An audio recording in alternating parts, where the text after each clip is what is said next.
Welcome, everyone. This is Dr. Tim McGuinness. I'm the Managing Director of the Society of Citizens Against Relationship Scams, SCARS, a government-registered crime victims assistance and crime prevention nonprofit organization based in Miami, Florida, and Monterrey, Nuevo Leon, Mexico, as well as with offices and affiliates and partners in more than 60 countries around the world. This special conversation is going to allow us to talk with individual scam victims. This is part of a series, so we will be presenting each individual interview, and it gives us an opportunity to talk to scam victims openly, candidly, full transparency. We will not be editing their commentary. We will be presenting it whole, unedited, and complete. What we're talking about today are three topics. The first is to try and get a better feel for the victims around the world, different countries and cultures, about their scam experience itself. We'll talk for a few minutes about that. Then we'll move on to their experience after the scam ended. What was that like for them individually, personally, and also in the context of the country or culture within which they live? And then lastly, to explore a little bit about the challenges of helping, supporting scam victims in different countries and cultures, the barriers that are in the way, the challenges, the opportunities, and to the extent that victims can find support services within those countries. So thank you for joining us. Hello, everyone. I'm Dr. Tim McGuinness, Managing Director of the Society of Citizens Against Relationship Scams, Inc., better known as SCARS, a government-registered crime victims assistance and crime prevention organization based in Miami, Florida, with offices in Monterrey, Nuevo Leon, Mexico, partners and affiliates in more than 60 countries around the world. We are a registered nonprofit organization that provides free support to scam victims worldwide. Today, we're going to do an interview with a scam survivor. Her name is Beth, and she's joining me from some obscure location somewhere in the United States. Welcome, Beth. Hi, thanks for having me. You can laugh at me. The reason we do these is it's not only very helpful for individual survivors to be able to tell their stories, but also for others to be able to hear them and understand that they're not alone. In simple point of fact, there's over 2 million new relationship scam victims a year in the United States as of December 2022. Ironically, scams have been growing at an incredible pace since the beginning of the pandemic. We were making great strides in 2016 through 2019 in reducing these crimes down to a low of about 700,000 new victims worldwide in 2019. But in 2020, things exploded. Part of that was the introduction of what are called pig butchering scams, the crypto relationship investment type scams that are much easier for the scammers to engage in. What we're going to do today is we're going to talk with Beth about her experience, beginning with the scam itself. If you are a survivor and you're in need of assistance, SCARS offers free support and recovery programs, support groups with other survivors just like Beth, who can help you through the recovery process because it can be difficult. And Beth is going to talk about that a little bit. So, Beth, again, welcome. Thank you. Thank you. Let's begin with a couple basic facts. When did your particular scam begin, approximately? In April of 2021. Okay. And approximately when did it end? The end of August 2022. So you're coming up on about your 6-month point. 5 months. Congratulations in your recovery. Thank you. 2 days. Pardon me? In 2 days, it'll be 5 months. 5 months. Excellent. Great progress.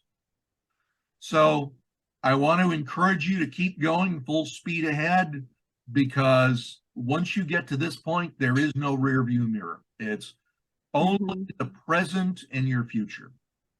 Yes. Let's talk about the scam itself. Tell us about how it began, what platform it maybe began on, and also a little bit about the nature of what that relationship was as the scam began to unfold and progress. Okay. It started from a YouTube comment. I had this creator on YouTube that I loved his content, and I made a simple comment on one of his videos that I enjoyed his content so much. And then he commented back, and it was his little creator ball or whatever, and said, had a cell phone number and said, text me. So I assumed it was him because it was his little icon. So a question, if I can. So this is an influencer kind of creator? Yeah, but he's got a long history in the entertainment business. He's just yeah. So If I can ask, about how many videos do you think he had on his channel? Oh, he's got hundreds, maybe more than that. He's been doing online stuff for a very, very long time. Okay. Go ahead. So I texted him like he asked, because I thought it would be really cool to tell him how much I enjoyed his content. And so we, started talking. He was asking me questions about myself and everything. And, we were just like enjoying, getting to know each other. So then he said, let's move to WhatsApp. And so I said, what's WhatsApp? Because I hadn't used it. And so he told me, just to install it. So I did that, and we started chatting a lot. And, just hit it off really, really well. And it moved really, really fast. It was very intense and very fast. He wanted to meet me. And so he had a story.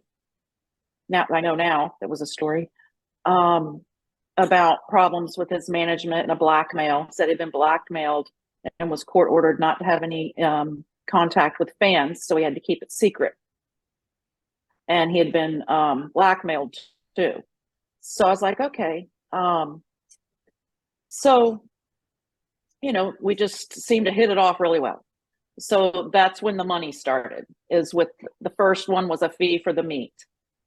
And then there was airplane maintenance. A fee for the meet. In other words, he was charged for the privilege of meeting him. His management was. I was dealing with his management, via email. Okay. So, and that was, so it was making all those arrangements, and everything. And he assured me that everything was going to be fine. He was going to, pay back my money, no problem. He was going to take care of everything forever. Right. And when we got together, when we got the meet, then he would be able to be with me anytime beyond that. He'd be free because it'd be cleared his management. We'd have a Zoom call with his management. So, things just kept progressing. By then, I was totally in trust with him quickly. Did that Zoom call ever take place?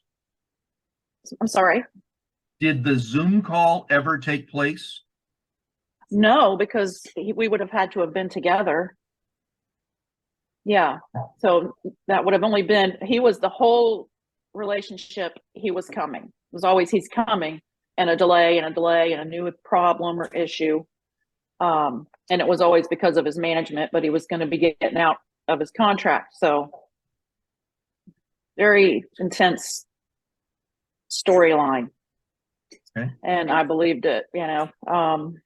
About how much time do you think that you spent, particularly, you know, towards the middle and the end on a weekly basis? About how many hours in contact with him?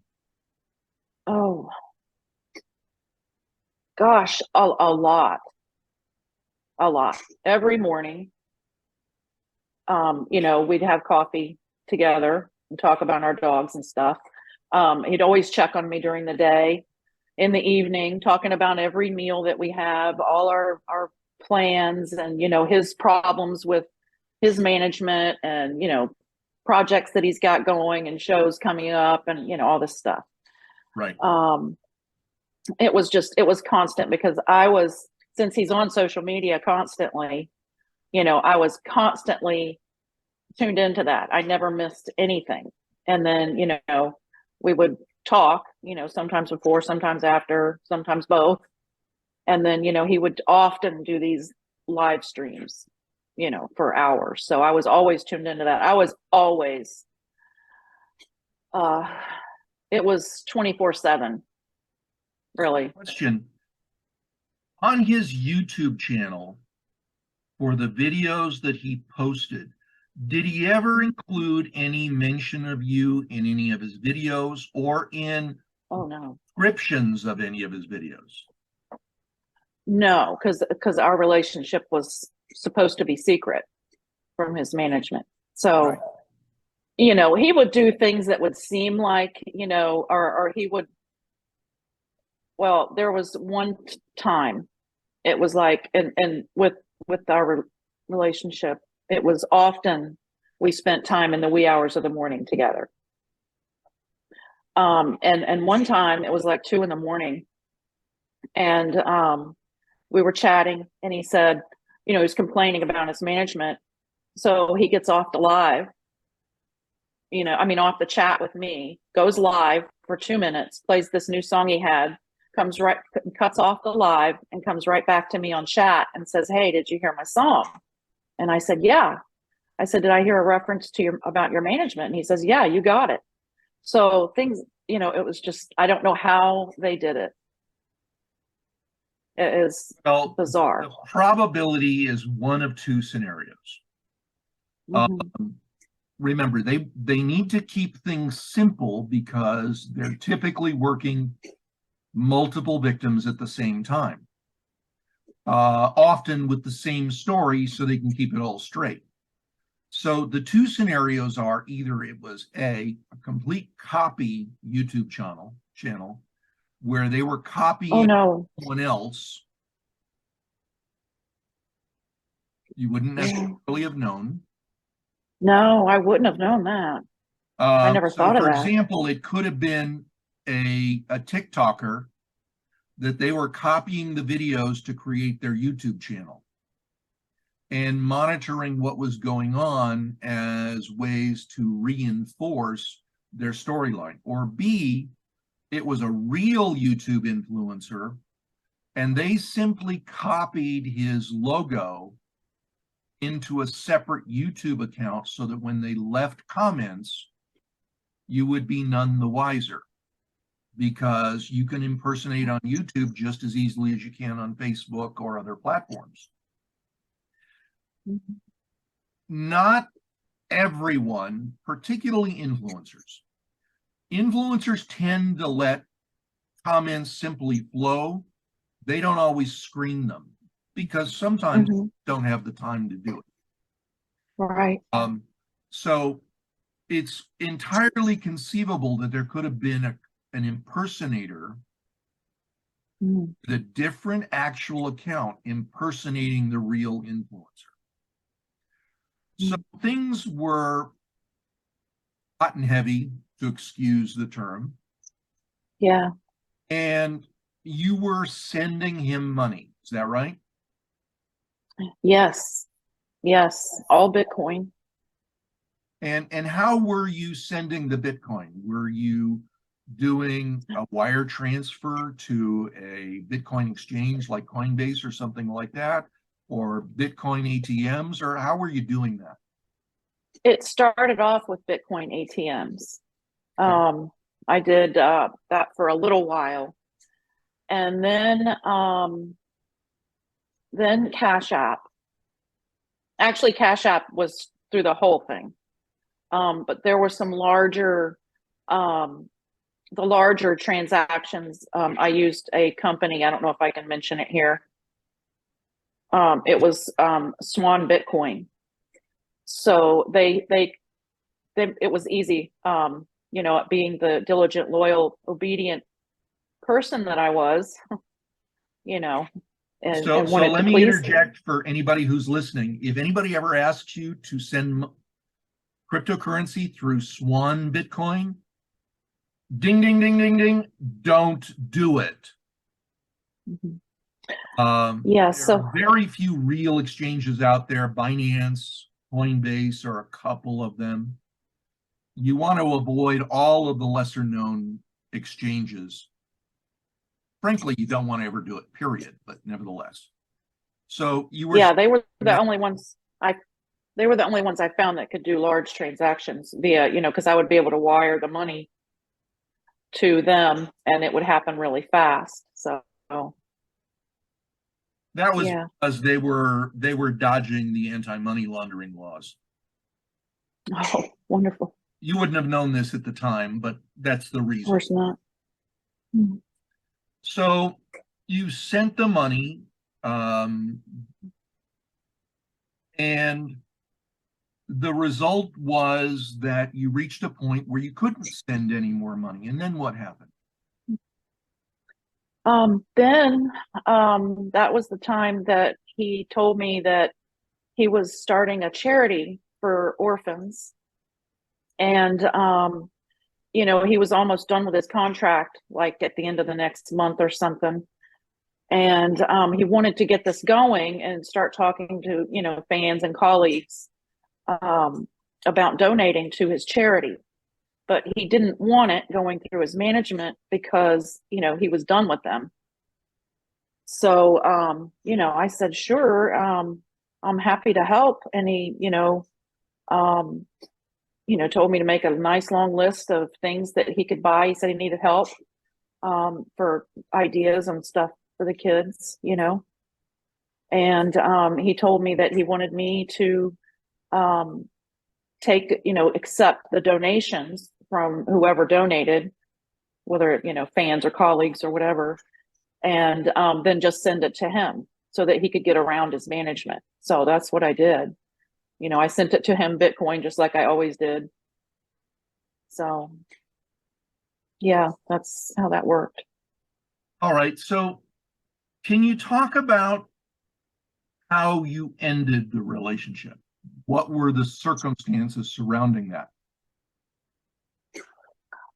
Basically, it was a lie. He had told me that he was out of town, and I knew he was. He had a show out of town, and so after that, he told me, he was getting on a plane and heading home, and then he told me when he was home, and this was on a Sunday. And then the next morning, we chatted just like normal. I'm assuming he's home. He said he's home. We're having our coffee, talking about our dogs and our day and everything. And then later that day, sometime, social media post popped up that he was still there at a party. And so I called him out on it because I was very confused. And I was like, how can you be in two places at one time? And he got upset with me. Like, I never wanted to make him mad. So he got upset with me. And, I said, I want the truth. And I said, why would you tell me that? And he says, I tell you what I think you need to hear. And that comment just struck me. It struck me. And I couldn't, that was just it. I, I couldn't take that, kind of, it was terrible. The irony is that if in a real relationship anybody had told you that, that would have been it as well. And the Yeah, fact that sure. you did up until that point, I commend you on having that boundary. Of course, looking back in hindsight, that's probably the only truthful thing he ever told you. Was that Yeah, really? Yeah. exactly what he thought you needed to hear, which is the definition of manipulation, right? Yeah. By the way, I see an ear popping up every once in a while. If you need to pet your dog, you're welcome to do so. Oh, she's laying down over there now. Okay. She finished the long bone already. Okay. So the scam ended. When did it materialize in your own mind after that point that there was something fundamentally wrong here, that this wasn't real, that this was deception, it was a lie, it was a scam? Oh, I think it took me probably a couple of weeks at least of just sheer confusion and just, I didn't know what was happening to me. I was desperate. I was in extreme despair. Yeah. Yeah, that real bad. And you joined the SCARS support group at what point? Was it about the 3-week point, 4-week point?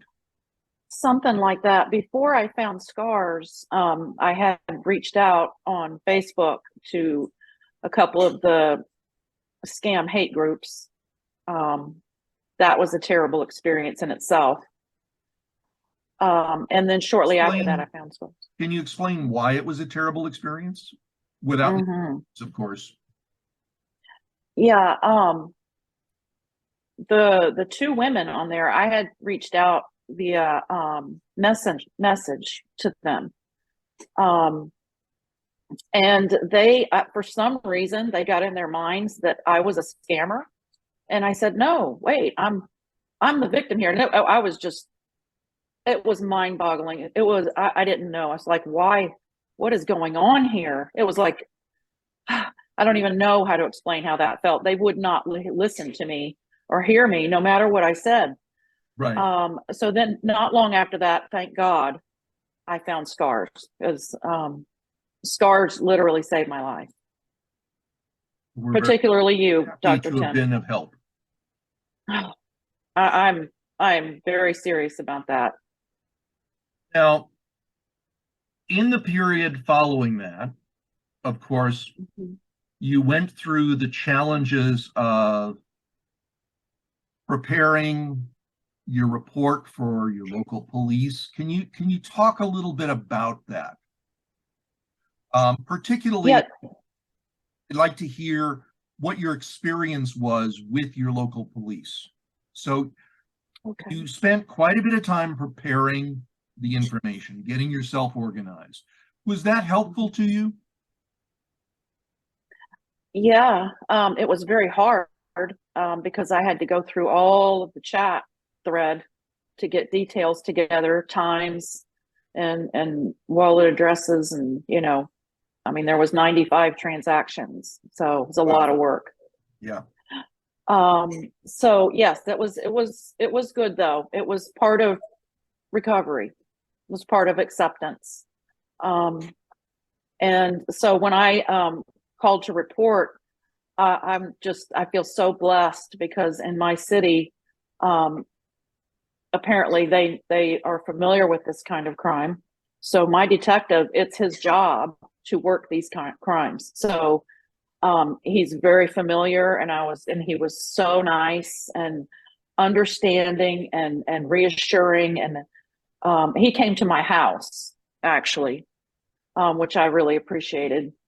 And yeah, he's just been great. And fortunately, they work with the FBI and the U.S. Marshals. So yeah, I'm just, it's going to be a long time, before it takes time, all these subpoenas they have to get and all of this. We So. know. Yeah. So you got your reports done. And then how did you sort of find your center as you were moving forward? Now, it hasn't been a long time, 5 months in the grand scheme of things gets you over the initial crises, but Mhm. our experience is that the average scam survivor takes 18 months to 3 years to Mhm. reasonably recover. Um, you found counseling through a local organization, did you not? Can you talk a little bit about that?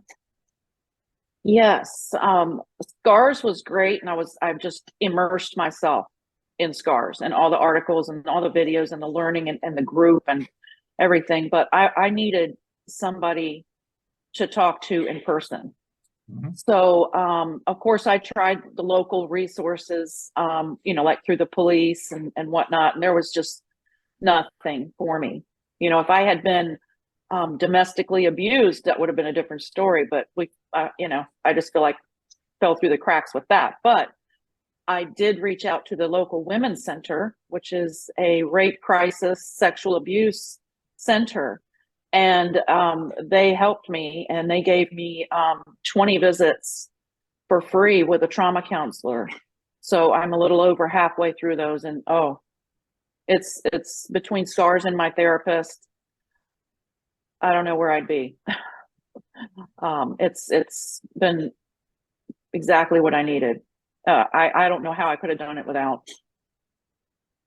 Well, that's exactly why we exist. And Mhm. when your counseling through that center comes to an end, you're a SCARS star member, are you not? Yes. So you'll be able to pick up with the benefit that we provide, which is the free month of counseling there, and then very low Mhm. cost counseling thereafter. Yes. Yes. I'm so grateful for that. Mm. Good. So maybe in the final few minutes, could you talk about your recovery journey? What that has been like for you over the last 5 months and the stages that you've gone through and some of the revelations that you've had. Um, and as you know, SCARS has a couple of primary missions with each scam victim. And it often sounds like we're very judgmental and sometimes scolding, but our belief is that you can't make it through this process without knowing the absolute truth. The cliche, the truth will set you free. Well, we believe that in our bones because up to 20 people a day take their life from these crimes.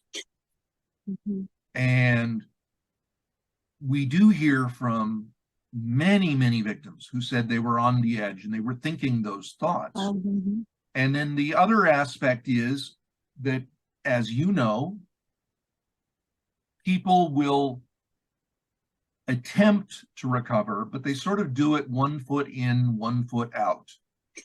And Mhm. one of the consequences of that is, frankly, that the vulnerabilities that everybody came into recovery with when the scam ended, they still have, in fact, many times worse because of Mhm. additional trauma and the grief that they're now experiencing. So those vulnerabilities easily result in new fairy tales, new scams. So Mhm. can you talk about your journey? Well, at first, I would say like the first month or so, in particular was extreme. I was just like paralyzed. Well, I went through a lot of fear at first. I mean, paranoia fear. I was scared that they were, because like this guy showed up on my next door, and I'm like, he didn't look like the regular. I was afraid because I didn't know who was I dealing with this whole time, and then, do you of course, realize that fear was unfounded now? yes. Oh yeah. I don't have that anymore. Yes. It was just the trauma, Yeah. because of what I just came out of. And so probably for about a month, it was really hard. I mean, the worst. Second month, got a little bit easier. And then came, the time where I had to, I was very ready to tell my family. So that's a whole other thing in itself. How hard was that? That's very difficult. Yeah, it's very difficult. It's very difficult for someone to wrap their head around this. Yes. And I think like sometimes it actually might even scare people to even think about the thought that it could happen to them, because I never thought it would happen to me. I mean, and you're yeah. not, pardon me for saying this, but you're not a stupid woman. You're a technically literate, comfortable on computers. Oh yeah, I've been a web developer. I've been an SEO. I've been a business owner. I'm always an entrepreneur. Yeah, I thought I was street smart, but I didn't know what I didn't know. And Before you told your family, had you watched any of our webinars on how to do that? And was that several times. Oh yes, very. And I want to say too that, for new victims that come in and might feel that, they're feeling maybe that they need, hugs and a soft hand. That's definitely not what I needed. I needed that firm guidance because I was lost. And I would have probably made some bad decisions if I did not have that guidance. So I thank you for that. Very welcome. So I think we're reaching the end. I'm very grateful that you had the courage to do this today.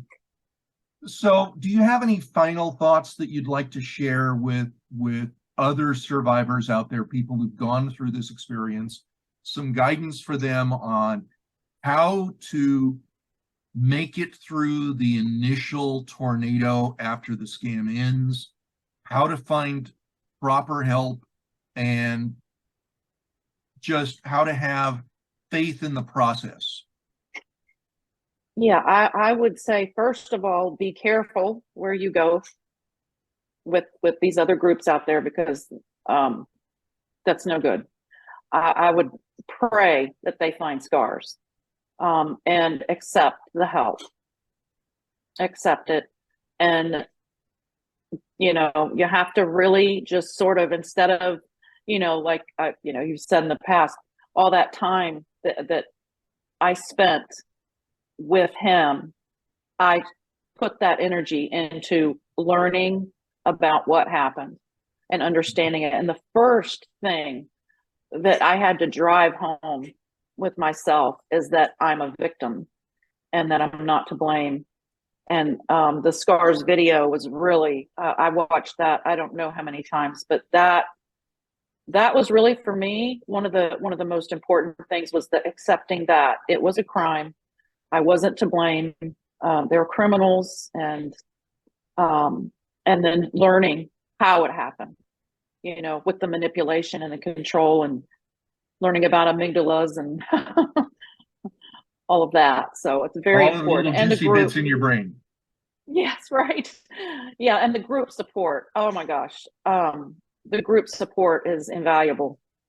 The Zoom calls, the weekly Zoom calls, I've never missed one. So yeah, the scars is just necessary. And I'm so grateful that you let me come on here and tell my story. Well, I thank you for allowing us to record this and being able to play it for other survivors so that they can better understand that this experience is not, well, the truth is every survivor has a unique experience, but they all follow a common flow of being lured in, being groomed, being manipulated, being controlled. And then your money harvested or manipulated into doing things for the criminals that without that manipulation and control, you never would have done.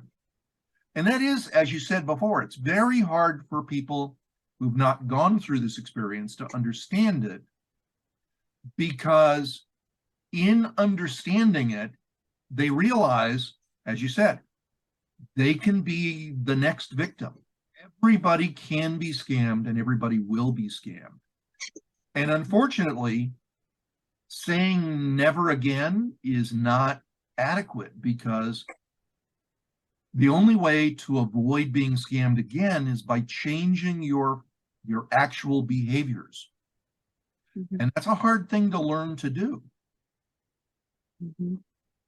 Yes. So, Beth, thank you for joining us today. Final thought? Thank you. Well, I didn't know if you wanted me to talk about my actual losses or just, that is a function of what you're comfortable talking about. You can talk about the amount if you want. Well, I'll just say that this cost me everything. It cost me all of my money.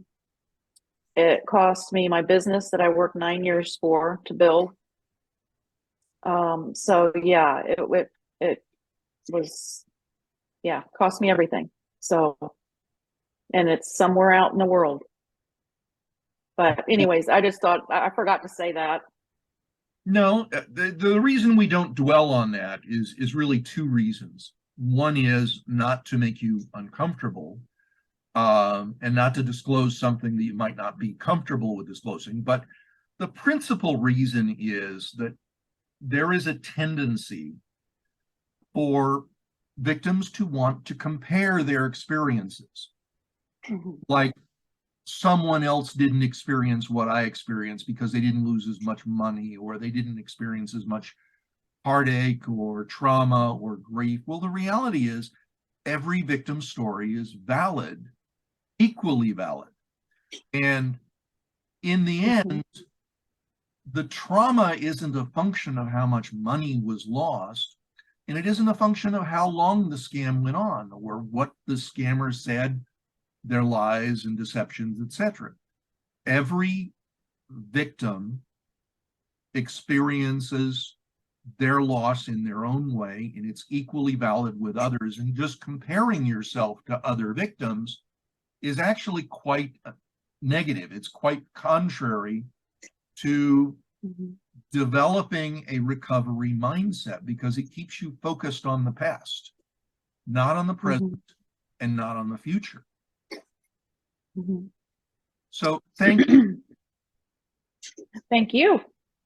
And again, this is Dr. Tim McGuinness, and I was joined today by Beth, who is very courageous in telling her story. This has been a SCARS interview by the Society of Citizens Against Relationship Scams, Incorporated, based in Miami, Florida. You can find more information about SCARS at www.againstscams.org. If you are a victim and you are looking for support, please go to support.againstscams.org and sign up for one of our support and recovery groups. If you'd like more information about scams and scammers and these crimes and criminals, and about the real answers of why this happened to you, visit www.romancescamsnow.com. We'd love to change the name of that website, because it focuses on so much more. But that website has now been in existence approximately 23 years. So we're not going to change the name. You're just going to have to deal with it. So I want to thank everyone for listening to this interview and joining us today. And we wish you all the best. And remember, help is available. You just have to ask for it. Thank you. And thank you, Beth. Thank you. Thank you.